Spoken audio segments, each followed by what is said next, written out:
We're very pleased to have Joe Waldron from Michigan State University, who will tell us about purely inseparable Galois theory. Okay, hello everyone, and yeah, thank you to the organizers of this seminar series. Also, I'd like to thank any organizers of the 2019 MSRI semester who happened to be in the audience, because without that, this project would have been impossible. So, yeah, that's you, Christopher, and yeah, and possibly others too.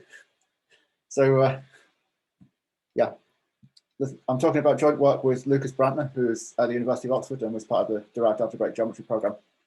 So, yeah, the aim of the talk is to discuss how we use derived algebraic geometry techniques to answer some old questions about finite extensions of fields. So, well, we're interested in purely inseparable extensions, so everything takes place in fixed characteristic P, and this is the notation for field extension. K is the small field, F is the large one, and they'll always be assumed to be finite, so F is finite dimensional over K. Okay, so some basic definitions which I guess carry on from where I left off in abstract algebra 2 a month ago. So we have separable field extension if every alpha in the big field splits into distinct linear factors in its splitting field.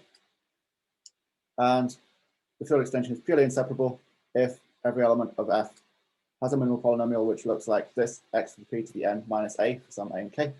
And in this situation, when you move this polynomial to be over F, then it becomes this, which in characteristic P is the same as x minus a, x minus alpha to the p to the n. So it has exactly one distinct root in its splitting field. So these cases are exactly opposite. And okay, that's not good. Okay, good. So yeah, for a purely inseparable extension, we define this number called the exponent, which is always well defined for a finite extension, and is the least n such that for every alpha in F, if you take its p to the nth power, you get to k. Another way to see that is it's the least n such that the nth Frobenius image of F lands inside k. And I think this is the only mention of Frobenius in this talk, strangely enough. So yeah, any finite extension can be factored uniquely into a separable followed by purely inseparable extension, so we can study both individually. So Galois theory, well, this is just the Galois group, and here is the fundamental term of Galois theory. So this is kind of the aim for, well, what happens if we deal with purely inseparable instead of separable in the fundamental theorem of Galois theory. So, well, the Galois group is not going to help, because if you have the situation you're in before, alpha to the p to the n, where alpha is in F, A is in K, and apply any element of the Galois group to this. So sigma of alpha to the p to the n is sigma of alpha to the p to the n, and sigma of A is equal to A because A is in K. But this tells you that sigma of alpha is a p to the nth root of A, and the equation on the last slide showed that actually there is only one. So sigma of alpha is alpha for every alpha. So the only F automorphism of K for a purely inseparable field extension is the identity. So to do purely inseparable Galois theory, the Galois group has to become something else.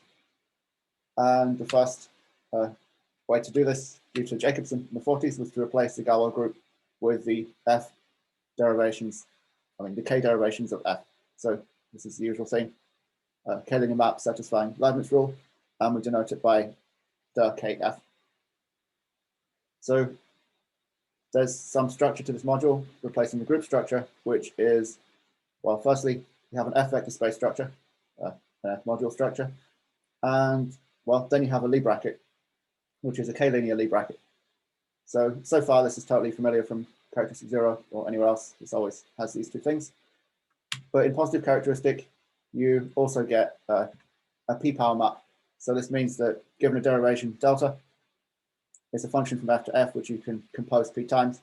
And in characteristic P, this is also a derivation, because if you apply it to a product, you check the Leibniz rule, you get a delta to the P, B plus B delta to the P of A, plus some cross terms which have, binomial coefficients containing p in them, so this goes away. So only in positive characteristic you get this p power map, which is delta goes to delta composed p times. Okay, so what we can then do is axiomatize the vector spaces which have this structure as a restricted Lie algebra. So restricted Lie algebra is, well, a vector space which has a Lie bracket and a p power map which, well, work together in the following ways. So, well, the bracket is a Lie bracket, so it does everything Lie bracket should do. Bilinear, alternative, and Jacobi identity. And then the p power is kind of satisfies these kind of slightly altered linearity relations. So it's p linear, and it has a, well, some relation under addition, which I'm not fully stating, but it has one. And then the bracket and the p power work together like this. So bracket something with a p power, and you just iterate the bracket p times. So, well, these things are chosen so that der F is an example, and we define any vector space, so any k vector space satisfying with these structures, satisfying these relations as a k restricted Lie algebra. And so der F is a k restricted Lie algebra, which is also a vector space over F as a separate structure. Okay, and so Jacobson's Galois theory says that, well, we have a Galois correspondence between finite, purely inseparable field extensions of exponent 1 and, well, and sub k restricted Lie algebras, which are also sub F vector spaces of der F. So the relation says that given a field, you take the subalgebra given by the derivations which vanish on everything in that field. And conversely, well, you do the opposite. You take the set of things which all the derivations in your sub-Lie algebra vanish on. Okay, and so yeah, this gives a Galois correspondence. And the key thing to see here is exponent 1. So from the first slide, this means that we have k contained in F, and being exponent 1 means that the Frobenius image of F is completely contained inside k. So it's saying there's kind of a limit on how much smaller than F k can be for this to apply. So the question we're interested in is to remove this exponent 1 condition. So we want to find some algebraic structure generalizing this modular derivations, which is going to classify intermediate field extensions where, well, for any finite purely inseparable extension. Okay, and I guess I should just say, well, why derivations can't work is because once you start looking inside f to the p, inside f, the chain rule is going to give you p x to the p minus 1 delta of x, which is 0. So derivations themselves can't tell you anything beyond the height 1. Okay, so an attempt to do that is through higher derivations. So this was done in the 70s by Sweeler and Gusson, Haber, and Zeron. So a higher derivation is a sequence of f linear maps, d0 up to dn minus 1, which satisfy higher Leibniz rules. So here's a higher Leibniz rule. Again, about telling you what happens when you apply each of these terms to a product, and it's in terms of the lower ones. And the thing to notice is if you put m equals 1 here, you just get the Leibniz rule where you've used the fact that d0 has to be the identity. So, well, this is, well, I guess you can say it's a high derivation, so you can just try and do the exact same thing from before and say, take an intermediate field on which each of these non-identity ones vanish. And that turns out to be a useful thing to do. But firstly, I just want to point out that these things have another interpretation, which is as an automorphism group of this ring f adjoint t mod t to the n over k adjoint t mod t to the n, which is automorphisms of a deformation of spec f over spec k. So we fix a deformation, and this is the automorphism group of that trivial deformation. So how this works is you take d0 up to dn minus 1 to the automorphism, which is defined by, well, d0 plus t d1 plus t to the n minus 1 dn minus 1. And if you just look at the derivation case, this should be reasonably familiar from the way you define tangent space algebraically. Okay, so yeah, the idea is we're going to use these things for some Galois theory, at least in some sense. So, well, first we have to introduce a new kind of field extension, which is modular ones. So modular extensions are purely inseparable extensions which have this form. So they can be written as a tensor product of a bunch of simple extensions. So you've just adjoined a single p to the nth root of some element for some n. And yeah, f of e is modular if f can be written in such a way.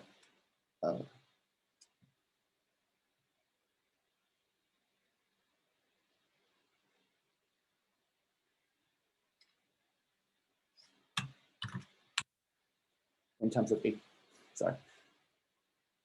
Okay, and so the Galois theory, the Galois theorem of Sweedler and Gerstenhaber-Zeronk is that these things, the higher derivations, give you a Galois theory of modular extensions. So the Galois correspondence between, well, f of k is again purely inseparable, and it gives a correspondence between sub-extensions of f, for which f of e is modular, and certain subgroups of this automorphism group of this deformation. So there's some conditions on which subgroups count, but I don't want to get into exactly what they are, but they just depend on the f and the k. Okay, so, well, here is the problem is that it's not that hard to write down extensions which are not modular. So here's one which is also by Sweedler. So we've adjoined 3 variables to fp to get this f, and then taken k to be a subfield generated by x to p, y to p, z to p squared. And then e is this thing in between, which is, yeah, generated by joining some polynomials in these variables. And yeah, Sweedler proves, and it's fairly nice calculation to prove using the high derivations, that this extension e over k is not modular. So, well, this is an extension of height 2, so it's kind of the mildest possible way to leave the Jacobson domain. And already we're missing some fields if we look at it this way. Okay, so again, the question is, can we now generalize this Galois theory and Jacobson's to say, well, can we classify all of the intermediate fields using something which generalizes, well, firstly, the k derivations of f, and secondly, this automorphism group of the deformation.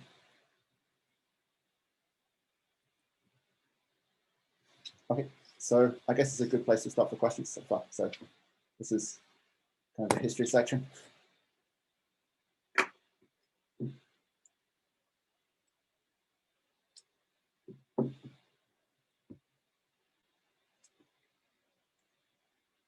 Okay, so,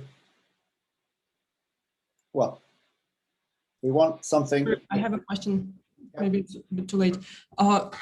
So you said that set of higher derivations is in bijection with some group, but like higher derivations, do they form a group themselves, or like is it some algebra or something? I don't know of a good way to describe the algebra other than kind of through this isomorphism, which makes them into kind of the coefficients of this, the coefficients in this automorphism group. They're kind of chosen so that, I mean, this high Leibniz rule is kind of what you need to impose to make them into this. Maybe there is one, but yeah, I'm not sure of what it would be.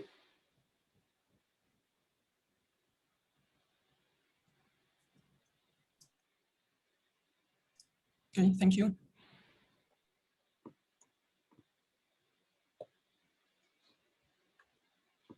Okay, so, well, this is an automorphism of defamation, so we want something to come from deformation theory, hopefully, to do this. And this is the dual of omega f over k. So we want something from deformation theory which generalizes this object. So the natural choice is the dual of the cotangent complex. So next I want to just go over what is this thing and where does it come from, because a lot of the techniques that go into that are what turn out to be important in this story. So, well, what is the cotangent complex?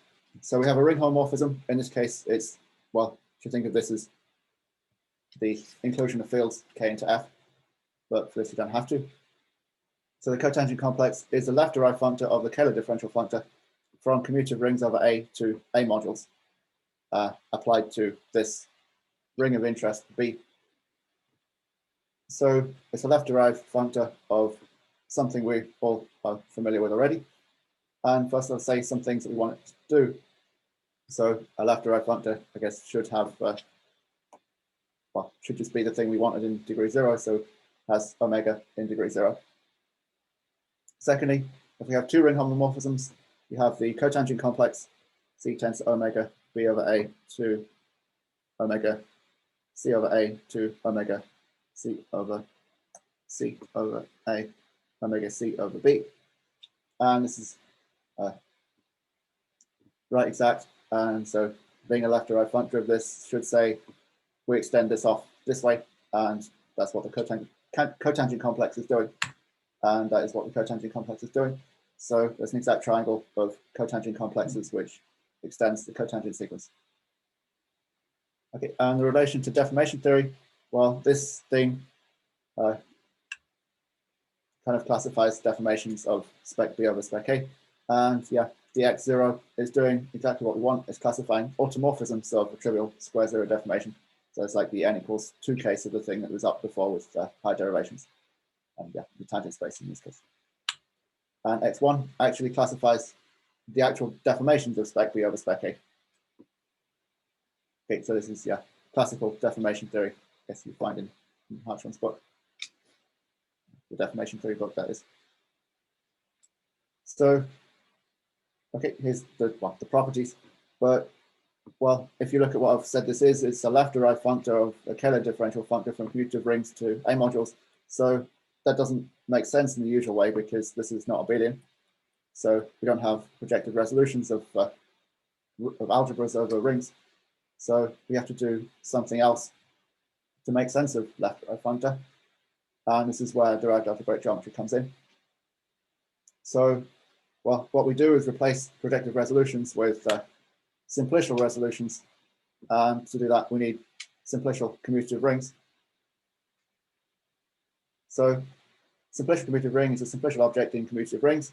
And what that really means is you get a collection of rings, one for each natural number. And you get a bunch of ring homomorphisms, which are called the face maps and degeneracy maps. And they satisfy some relations. Okay, so yeah, I'll just unpack what this is really doing rather than what it means. So the idea is these things, Rn, are supposed to be n simplices.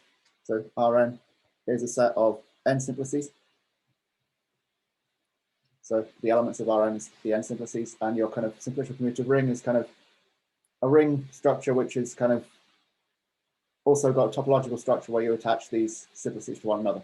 So, and these things are recording where the attachments go. So for example, if you take a one simplex in R1, you have face maps which are identifying the zero simplices at the end. So D0 and D1 goes to the two zero simplices in R0, which are at the ends of this one simplex. Or one, there could be one, but and then these degeneracy maps are slightly more complicated. So the way this works is you are kind of, well, there are two simplices in R2, but in R2 you're allowing two simplices to be, well, not just triangles, but kind of degenerated triangles. So you should think of there being a degenerate triangle living inside this line where two of the vertices have collapsed together into this one. And the degeneracy map S0 is going to be identifying which of the two simplices is the degenerate one where two of the things have come together at this point up here.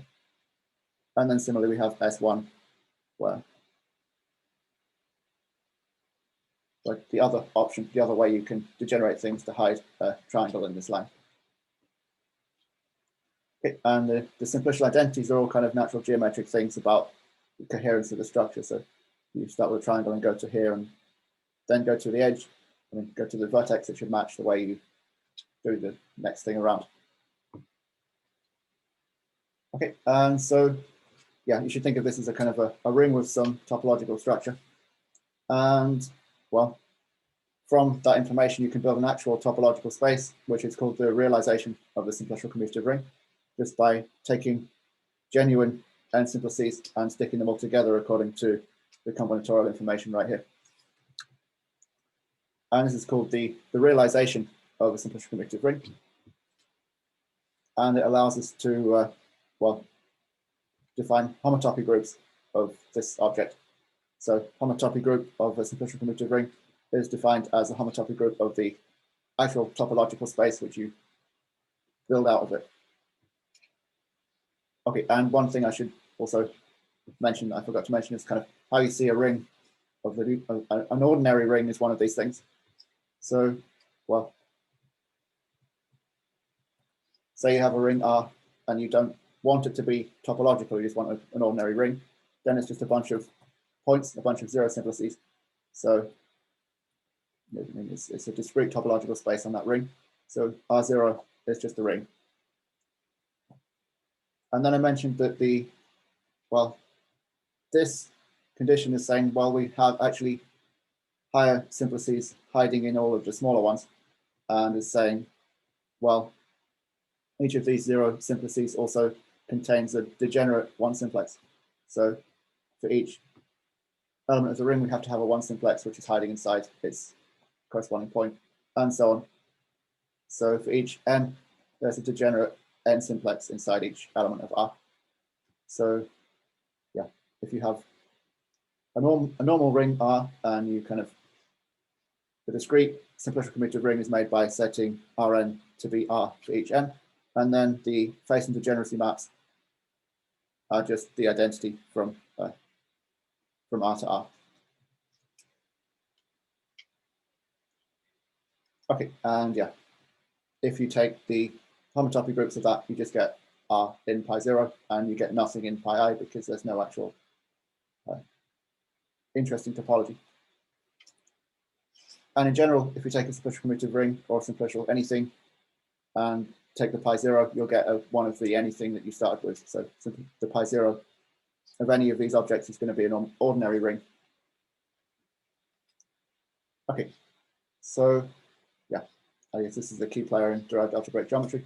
And to get a cotangent complex out of it, we have to replace the projective resolutions that you do in ordinary algebraic geometry way with simplicial resolutions. So this is a homotopy equivalence from some simplicial commutative ring to the one we're interested in, B.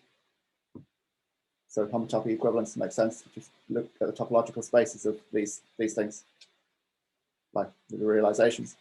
And then each Pn has to be a polynomial A algebra, which subjects to B. So each n, you get a map like this, because looking at B as a simplicial commutative ring gives you a B in each position.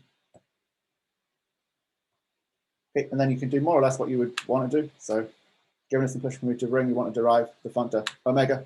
So we apply omega to each of these, kind of each position in the simplicial commutative ring, and get a simplicial module omega p over A.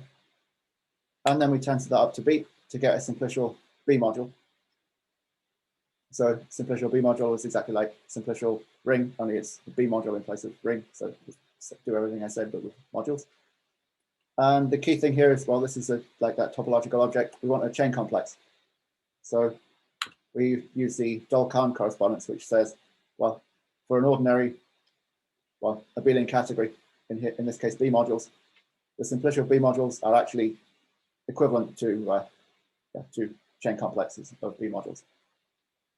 So when we apply this to this simplicial object, we get a chain complex, which is the thing we wanted, which is the cotangent complex. Okay, so yeah, I guess I've skipped over a lot of details here, but the point is you can then also compare the homotopy groups of the simplicial thing with the homology of the chain complex, and those are the same. So yeah, you can also, and I will be writing pi of L B over A to mean the homotopy groups of the corresponding simplicial object.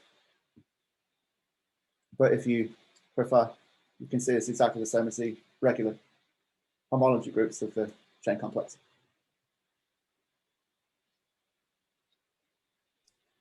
Okay. Sorry, you might have said it, but like, could you repeat? Is it like omega tensor over p dots or over A in the second bullet point?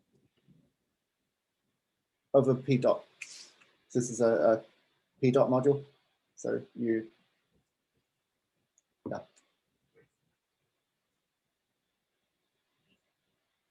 Is that wrong? Sorry. Maybe Do you view P as also a simplicial commutative ring? the P. B. B.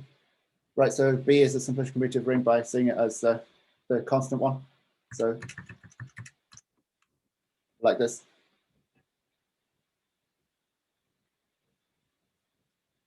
So, yeah, is it derived tensor product or like? Oh yeah, always derived. Yeah.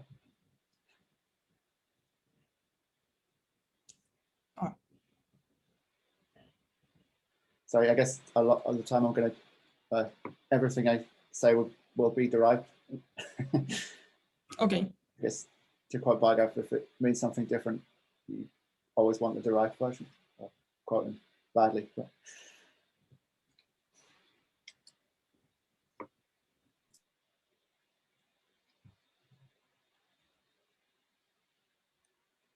Okay, so yeah, just to go back to, well, the aim is purely inseparable field extensions. So this is just to say, in that case, this thing is not that complicated, at least up to the homotopy equivalence.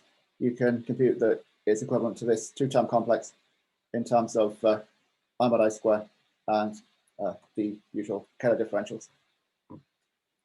So yeah, this is just a, well, calculation involving the exact triangle where you use this fact here. Okay, so now back to Galois theory. What we're trying to do is use this map of cotangent complexes, or their duals, to classify the field extensions. So we can kind of say, in this direction, we can take a field to this map of the chain complexes. But this is not quite enough, because before, this is supposed to be generalizing Dirac F, which is not just the F vector space, but it has that Lie algebra structure. So we need some kind of Lie algebra structure on these things to actually give a proper Galois theory that lets you go back the other way. Okay, so yeah, now we need to say kind of where this extra algebra structure on the cotangent complex comes from. And this is, well, deformation theory. So now, yeah, now some deformation theory. So, well, a formal moduli problem is roughly a deformation problem.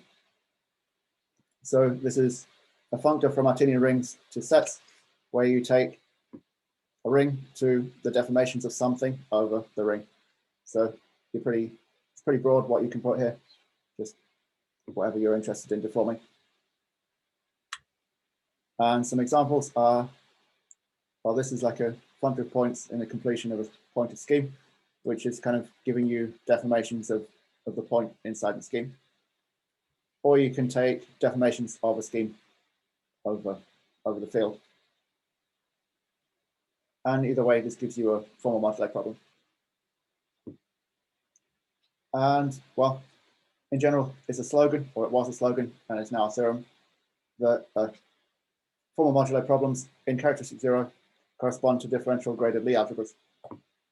So differential graded Lie algebra is chain complex, which has a Lie bracket, which satisfies a Leibniz with respect to the the differential. So in particular, well, it would make sense to put a differential graded Lie algebra structure on the thing we were just talking about. So, okay, I just need to quickly say, well, how do you turn this rough idea and slogan into an actual result, which is, well, firstly, the rough idea becomes a definition, which is formal moduli problem is a functor from, well, no longer Artinian K-algebras, but simplicial commutative rings, which are Artinian K-algebras, to this, which is a infinity category of spaces, which is like a topological version of the category of sets.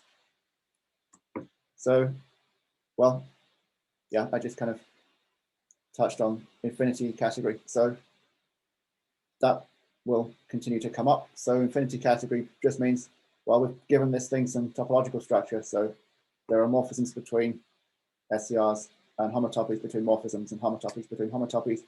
And infinity category lets you record all of that information. Okay, and so these are kind of natural things that you want a modular problem to have. This one just says that there's only one deformation of a thing if you're looking at the thing that's already over. So x over k has no interesting deformations over k. And this one is saying you can glue stuff. But yeah, the interesting thing here is, well, in order to make this definition, I had to go to simplicial versions, topological versions of the categories that the first rough idea was about. And that's because the theorem of Lurie and Pridham says that this slogan becomes true if you talk about equivalence of infinity categories between formal moduli problems and differential graded Lie algebras. So, well, you need the infinity category version simplicial commutative rings in order for this thing to actually be true. Okay.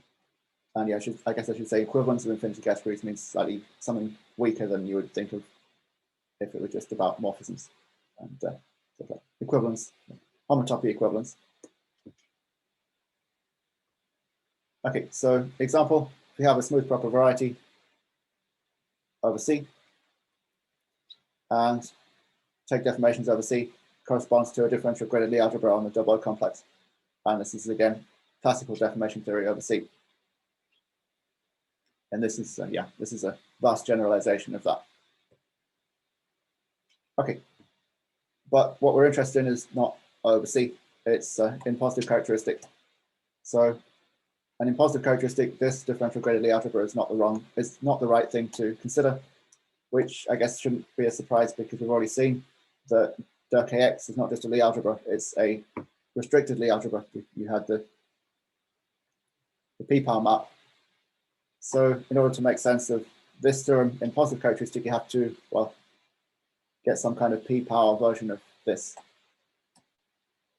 And this is a theorem of my co-author, Lukas Brantner, and Nikhil Matthew, who proved that, well, essentially the same thing works if you replace differential graded Lie algebras with these new objects called partition Lie algebras.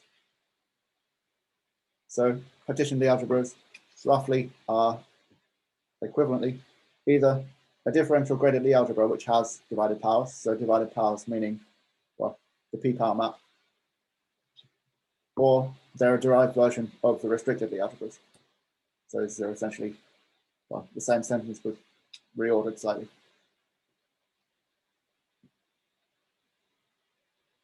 Okay, and here's the example that we're really interested in. So if we have a purely inseparable field extension, we can take a formal moduli problem of deformations of spec f over spec k. And the theorem of Brantner and Matthew gives a partition Lie algebra structure on, well, on the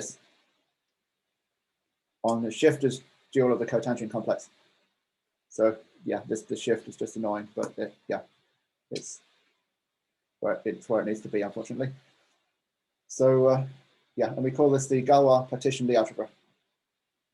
So it's worth pointing out that this thing, the shift makes the der k f live in degree 1, and the Lie algebra structure, the Lie bracket has degree -1, so it is actually sending two things in degree 1 to a thing in degree 1, as you'd expect, because it's supposed to generalize a Lie bracket which lives on der KF.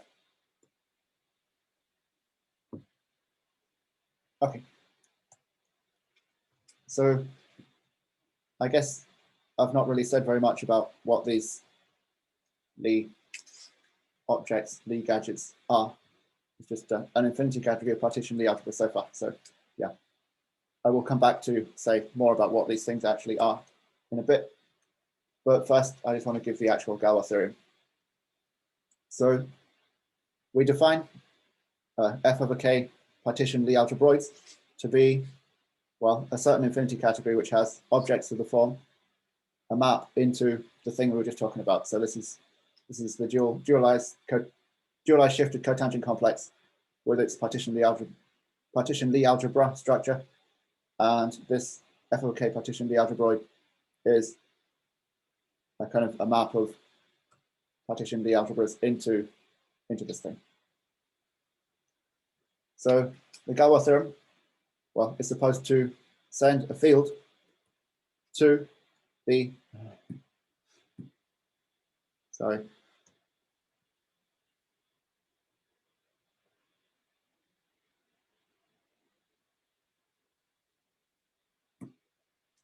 send a field to the map of the natural map of cotangent complexes, which generalizes the one on derivations.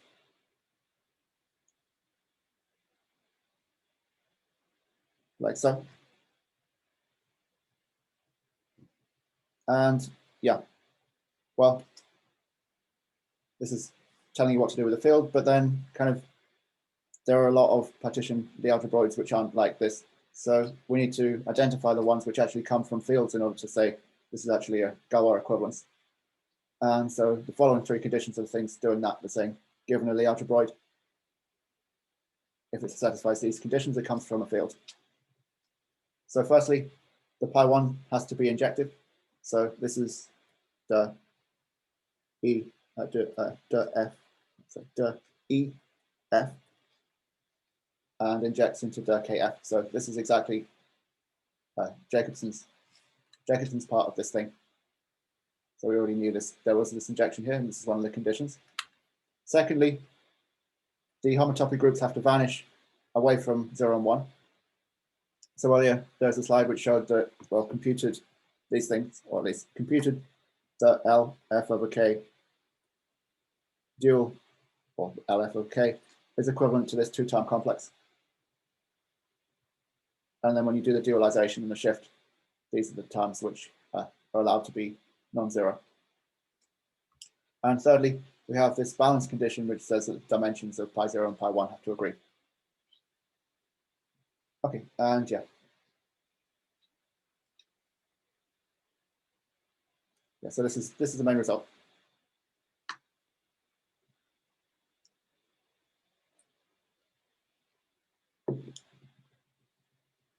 Okay, does anyone have any questions so far?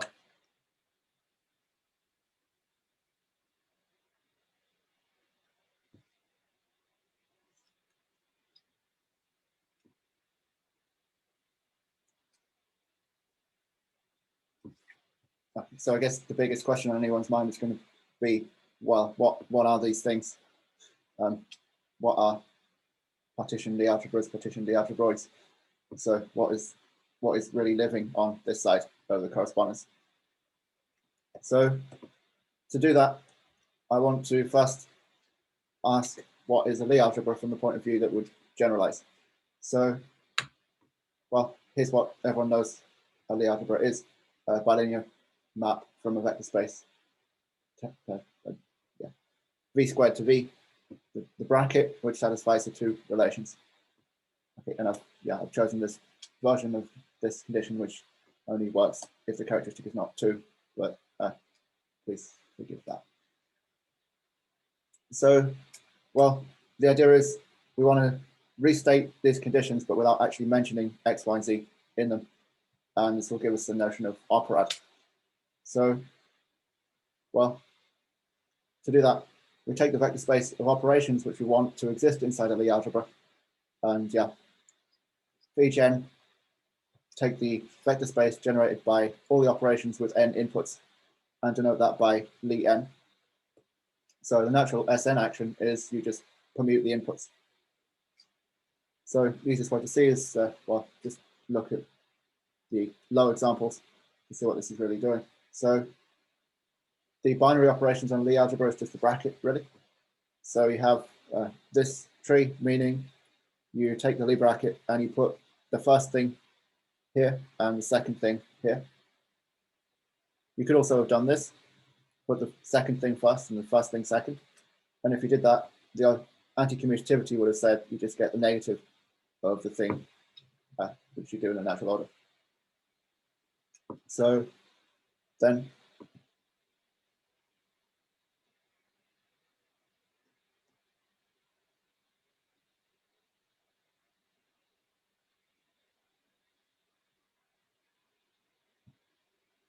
okay, sorry.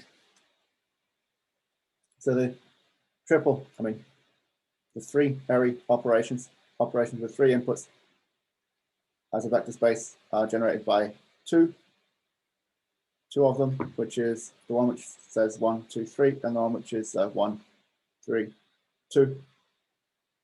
So this is saying, don't know why it does this, sorry.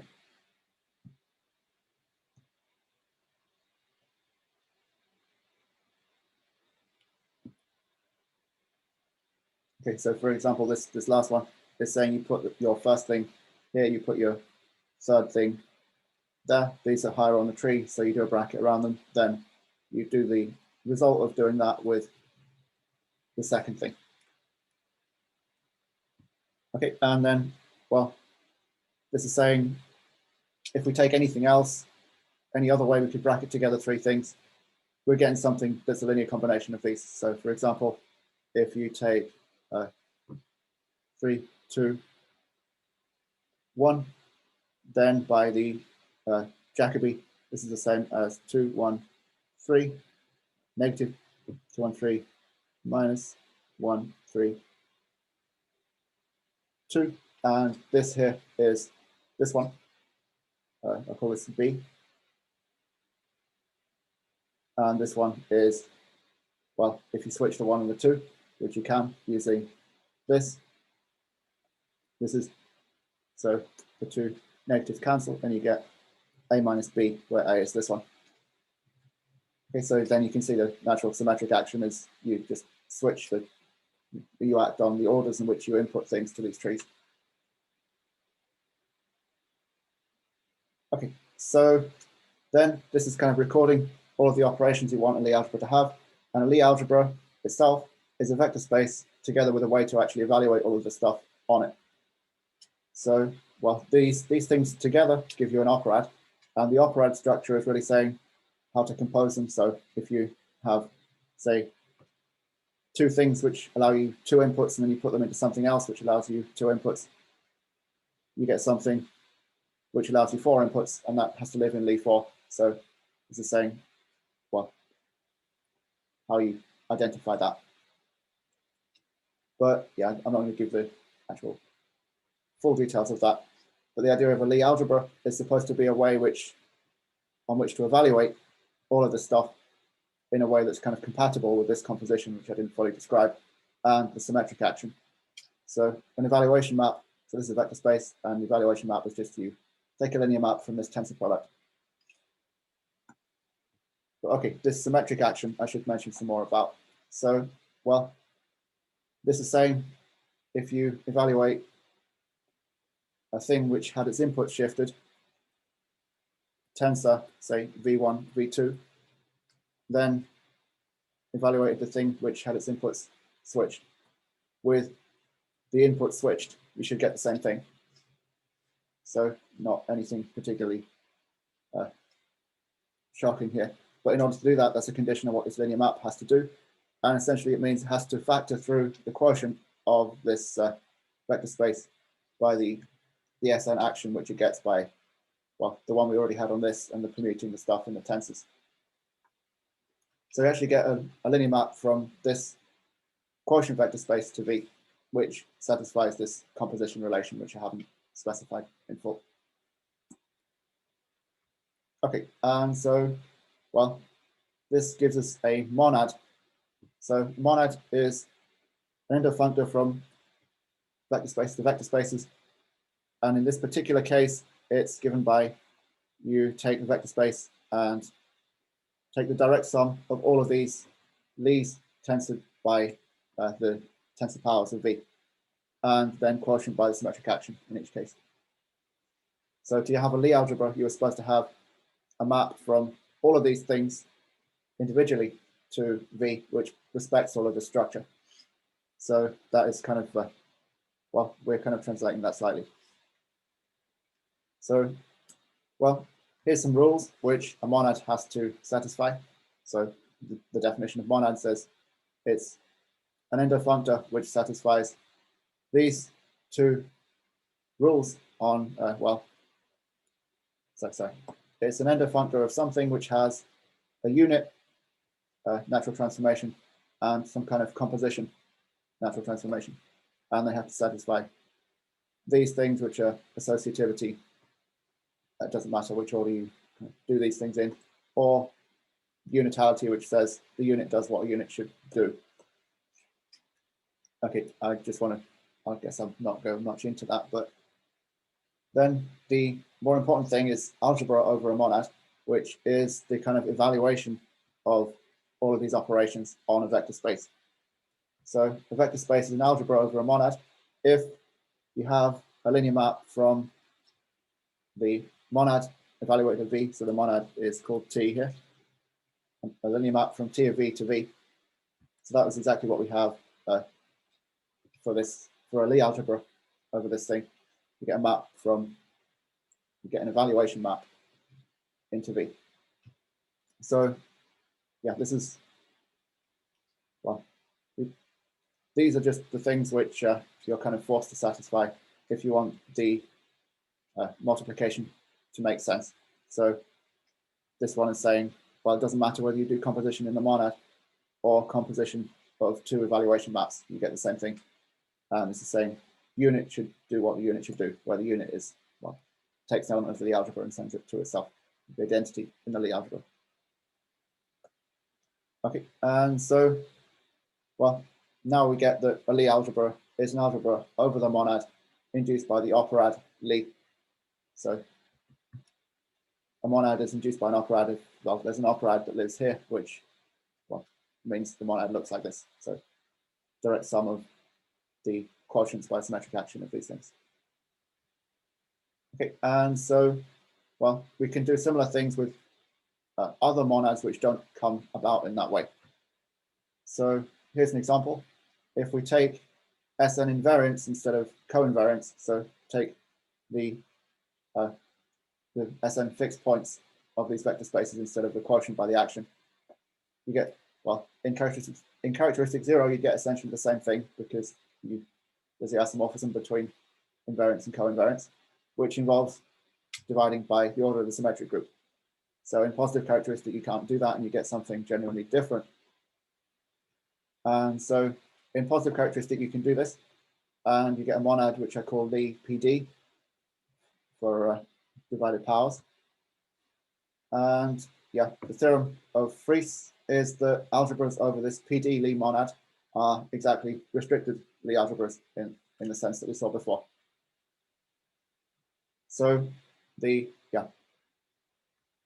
partition Lie algebras are essentially algebras over a homotopified version of the PD Lie monad, which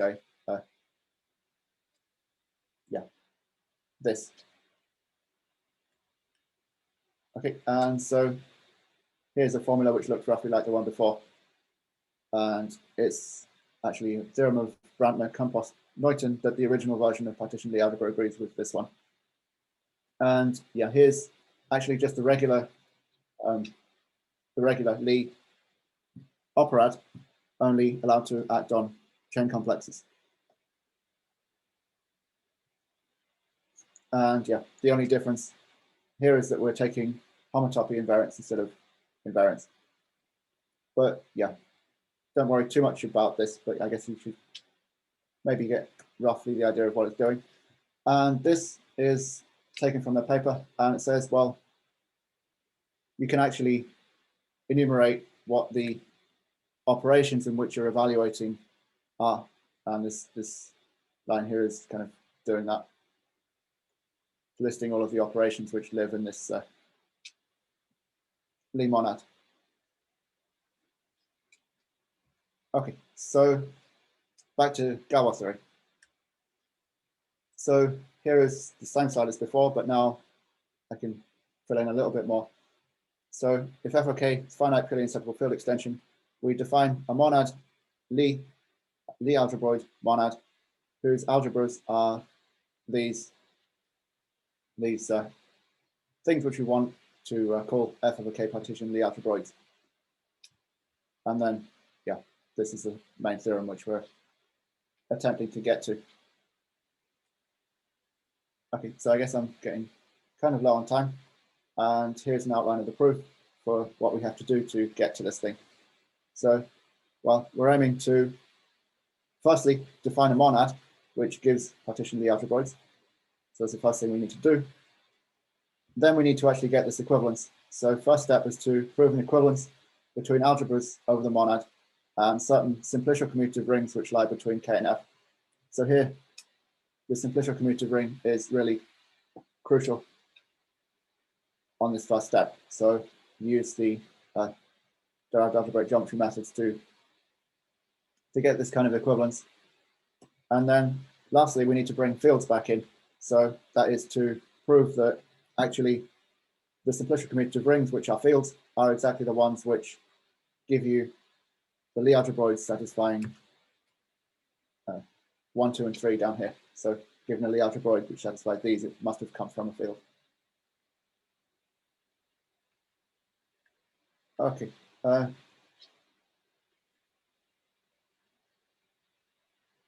guess in 5 minutes left, I can kind of roughly say where this thing comes from, or I can stop for questions depending on whether how the organizers want to run things.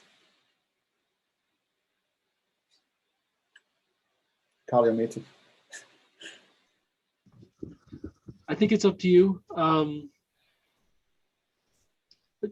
If there are questions, maybe people should ask them really quickly now. Otherwise, Joe will say a little bit about where these, say a little bit more. So are there some examples where you can actually compute what happens? Compute what the operations are. Well, no, I mean the Galois theory. Not yet. We're working on it. Uh-huh. So yeah, so far, I mean, this kind of equivalence, this step is really not something you can compute on because it goes through the whole homotopy methods. So you don't get like this nice chain complex that I had up here before. You get some free resolution as a simplicial module, which is not particularly open to calculation. But yeah, we're hoping that with the new work that came out last month, where they kind of explicitly write down what these things are, we should be able to give you some description of these things in terms of, say, the basis of the extension in the near future.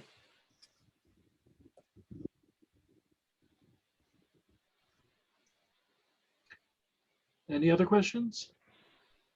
Yeah, I wanted to ask if there is like any intuition for these balance and vanishing conditions. Mm-hmm. So the balance, well, the vanishing comes from the well, you can compute the chain, the cotangent complex of these being equivalent to that one which was I mod I squared and an omega. So in that case, you can really, well, you can say that it can only vanish in these places.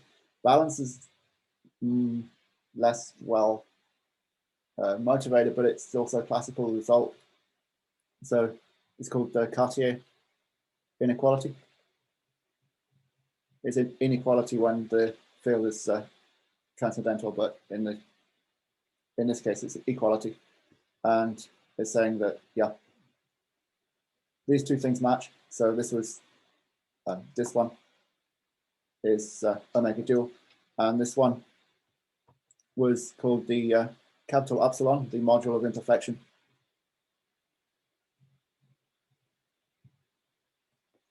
And yeah, this is something you find in EGA. With these two things equal for at least the fields.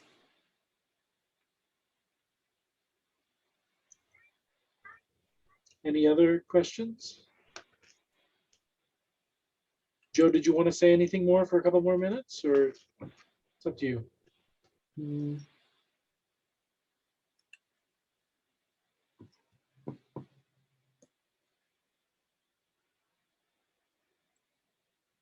Okay, well, I'll just end up saying things I won't explain properly. So. Okay, all right. Well, if not, let's thank Joe. Then I'll ask for questions again.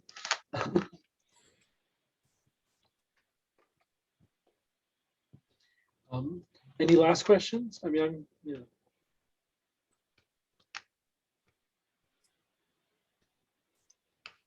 If anyone wants the slides and to see what the rest of the talk would have been, I can post them in the chat maybe. Joe, if you want, you can either email them to me and I can put them on the Google site if you're willing. Yeah, I'll do that. Okay, well, if there's no more questions, let's thank Joe again. And we will resume tomorrow at the usual time. And we only, we have 2 more talks left in this series. So I thank you all for participating, and I'll get this posted online shortly. Bye.